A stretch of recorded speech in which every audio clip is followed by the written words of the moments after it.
Good morning. It is Motivation Monday. Happy to see you all here.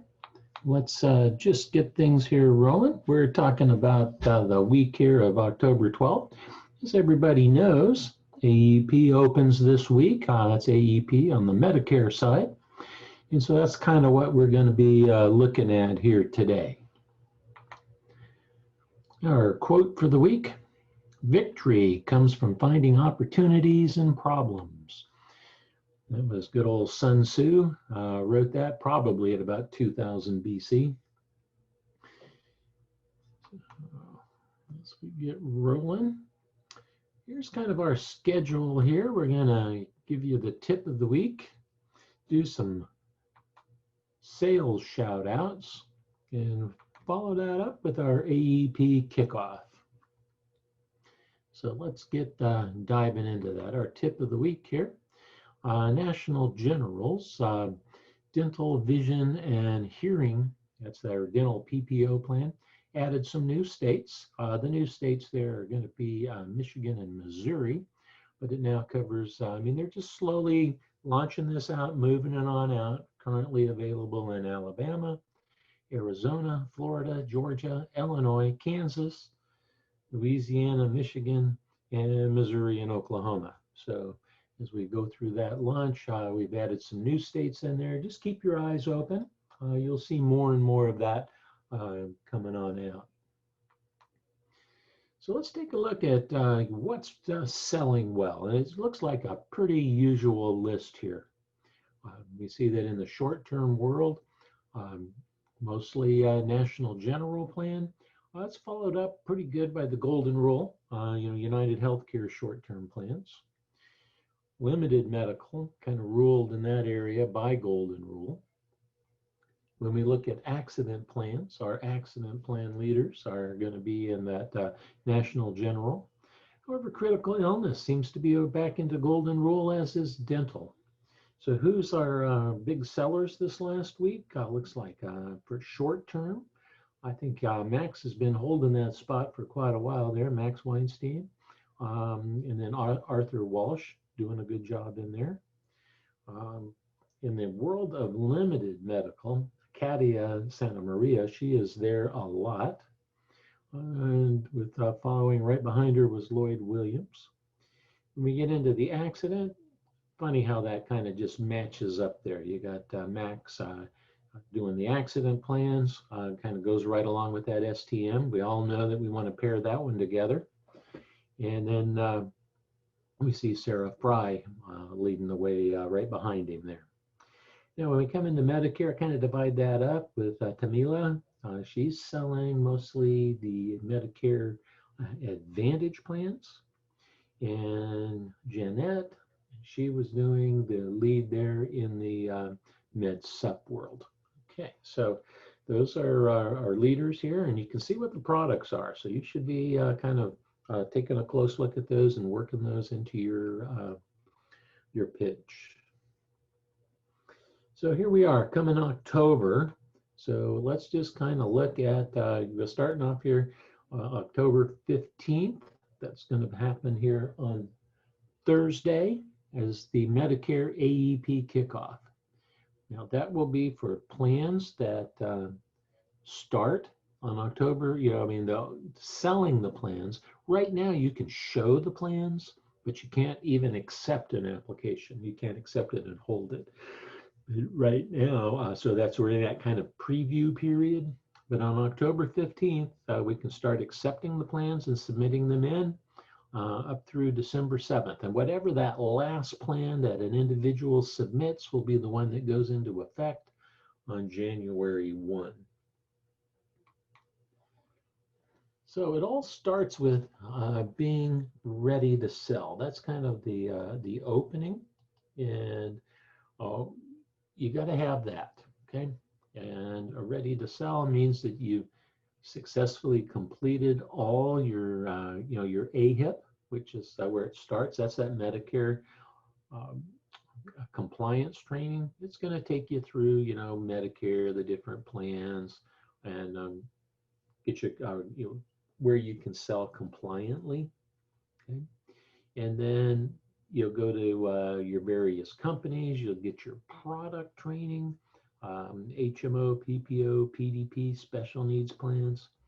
So remember, you must be licensed, appointed, and certified in every state that you want to sell. Okay? So once you've completed that, you're going to receive what we would call the ready to sell email. You'll get that from the carrier saying that you are, literally break it down as to what you're allowed to sell and for that company. And let me give you kind of some examples here. This might help if you haven't seen any of these. This was mine for Aetna. Okay, so it says here we are in 2021. That's the upcoming, right? And it tells you what states you're allowed to sell in. For MA and MAPDs, I didn't break it down. Any of those could be an HMO, a PPO, a private fee for service, a dual, a chronic, any of the MA, MAPD plans. And then because this one's from Aetna, their only plan that they do is SilverScript. So you'd see that it kind of pairs up there. I completed those certifications, and I'm licensed in those states. So that's where I'm allowed to be selling SilverScript, okay, or an MAPD. So they don't all exactly look the same. This is one from looks like that one. If I had to remember, I believe this one is from Anthem. Yeah. All right, you should see it right there, brands. Now, Anthem kind of breaks it down a little bit. It says that I can sell their MAHMO, their MAL PPO, their PDP, and their S&P HMO. So they broke it down a little bit differently. But you see that with Anthem, because in Anthem you had to pay for every state that you wanted to sell in. Currently, the only Anthem that I was really interested in, because I have my clients there in California, so we've got Anthem California, right? So that's just kind of show you should have something like this from every carrier that you're going to be handling.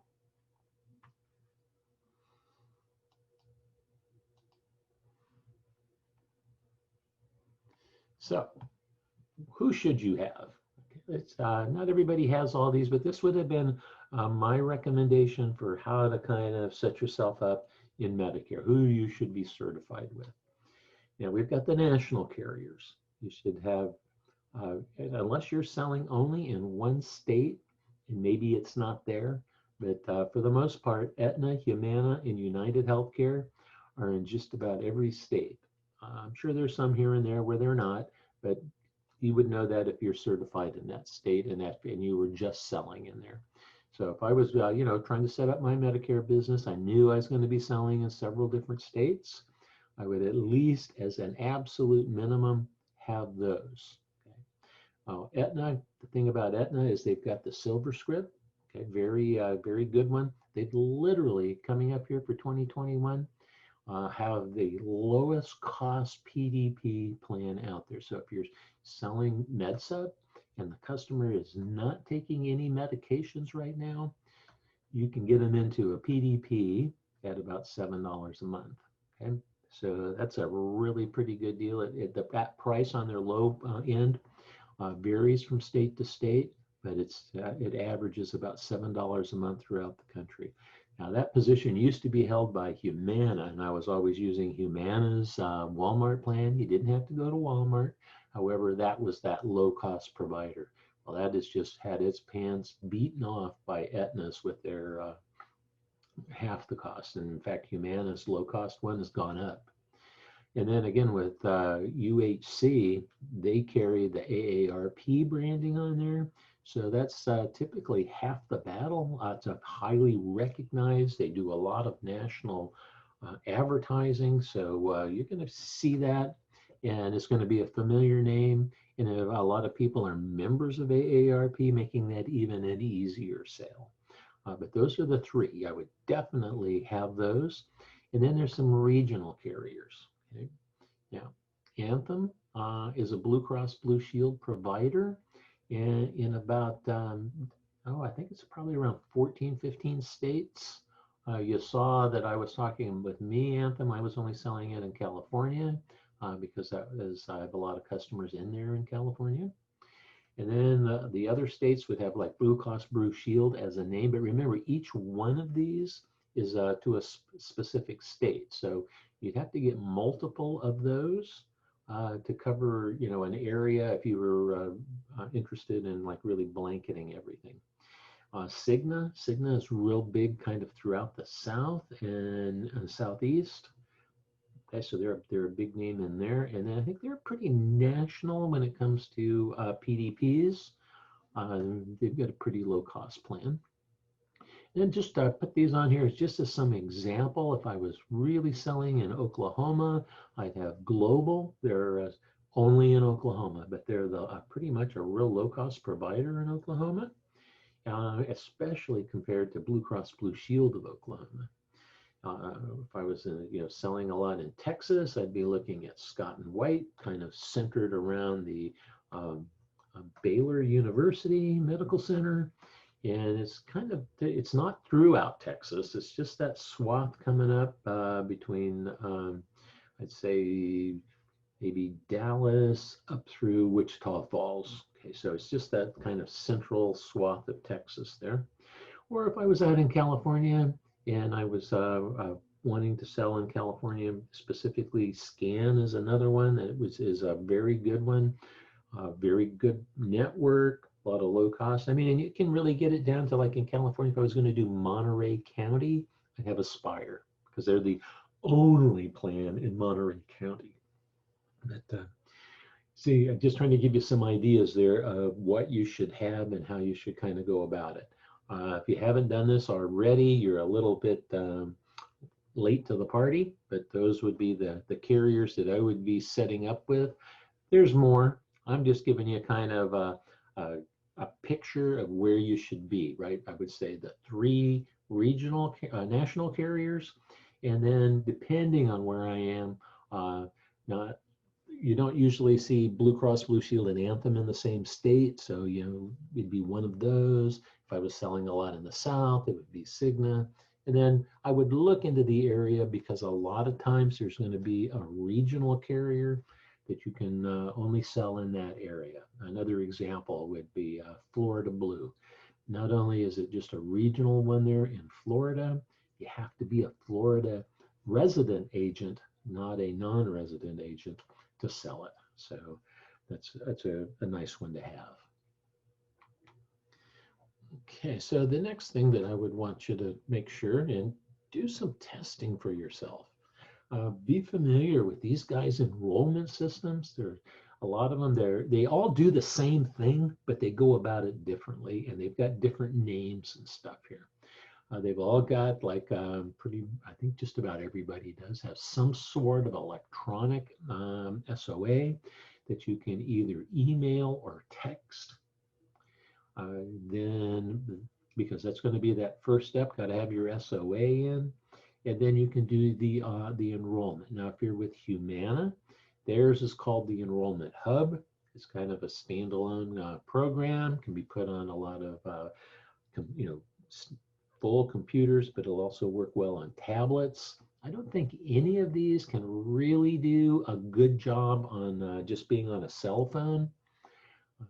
At least I wouldn't recommend it going that way, because I know on a cell phone, the screens don't always show you everything that you need to be able to see. Then Aetna, their electronic enrollment is called Ascend. Does a great job on a tablet. And if you have the touch screen, you can actually sign on the tablet. Okay, so that's one of the kind of the neat things about that. Otherwise, if you're using like a laptop or something, you need to have a pad for them to sign on. Kind of makes things pretty simple. Okay. And Lean is UHC's one, but check out each carrier. They've all got some little different twists. If any of you are using Quote-it, theirs has got an interface between them and the carrier applications. So they've got like If you're on Quote It, there's many applications that can be done right there on Quote It, okay? Because of their interface with the carriers. But be familiar with whatever enrollment system that you're doing. Do a test one, okay? And if you're going to do those tests, you can always email me if you forget the number, but it's 1AA, 1AA, 1AA11 would be that's the test Medicare identification number. And just be sure that in the customer's name you use the word test, so that if it does somehow get sent off, it doesn't, it's pretty recognizable that it's not really an application.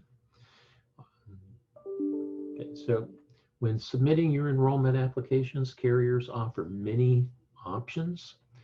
Electronic submission of application is the preferred method. You can take the applications online, capture, the electronic scope of appointment, and never touch a piece of paper. The systems that way will validate your application entries and really reduce the chance that your application will be pended, looking for additional information. And because it usually won't let you go to the next screen until you've corrected any errors. It'll show the reason why the application is, kind of being pended in the system there as you're trying to go through it. And it allows you to kind of respond to everything, real time.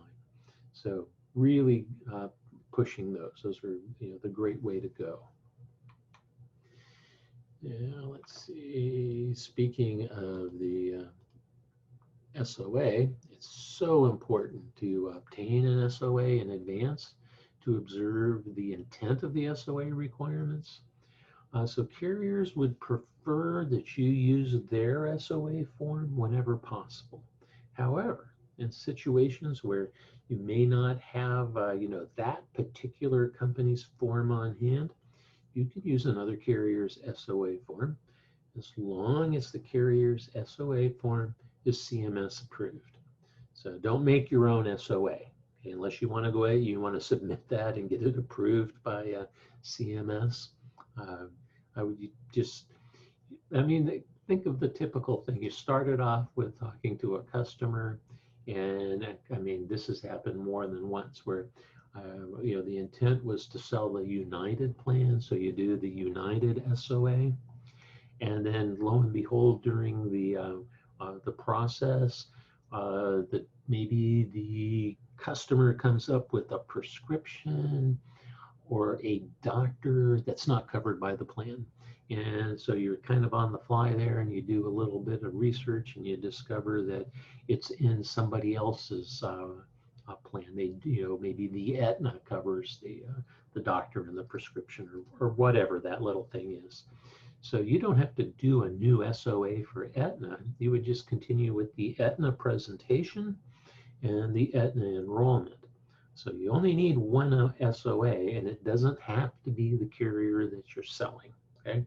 But it does, because of remember the 10-year holding requirement, it does need to be an approved document. And if you look on any SOA, down there in the lower left-hand corner will be a CMS approval date. Okay? So, capture the scope of appointment.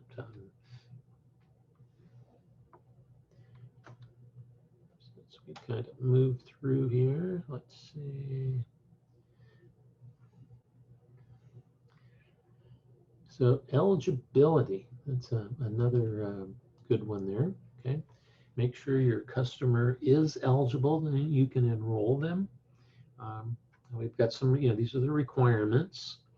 Note that the PDP requirement is really the wording on, for if it was a PDP, is that it's A and or B, while selling an MAPD, it's A and B. But, okay, so just kind of keep that sorted. But if you want to look at the eligibility and do that application, sign scope of appointment, Medicare A and B, or A and or B, depending on what product you're selling, lives in the service area, and must continue to pay the Part B premium.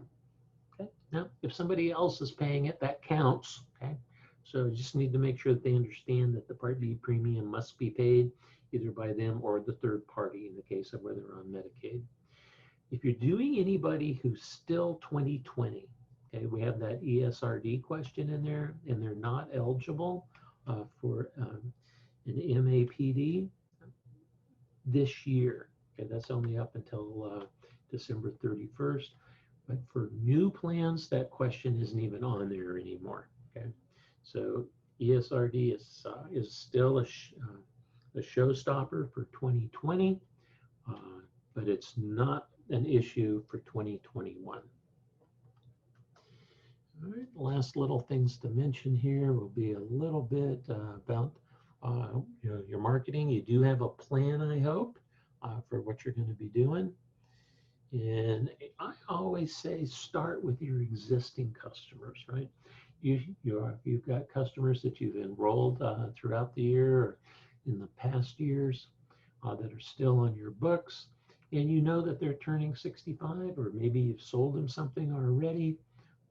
Okay, just start with those folks because you've already got a relationship with them. Should be easier. Different things that you can do, direct to mail, kind of an old tried and true, but can get a little costly. Okay? Seminars, very popular, doing educational seminars or even enrollment seminars.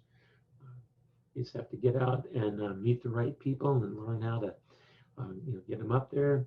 You may have to either rent or own a projector so that you can do presentations.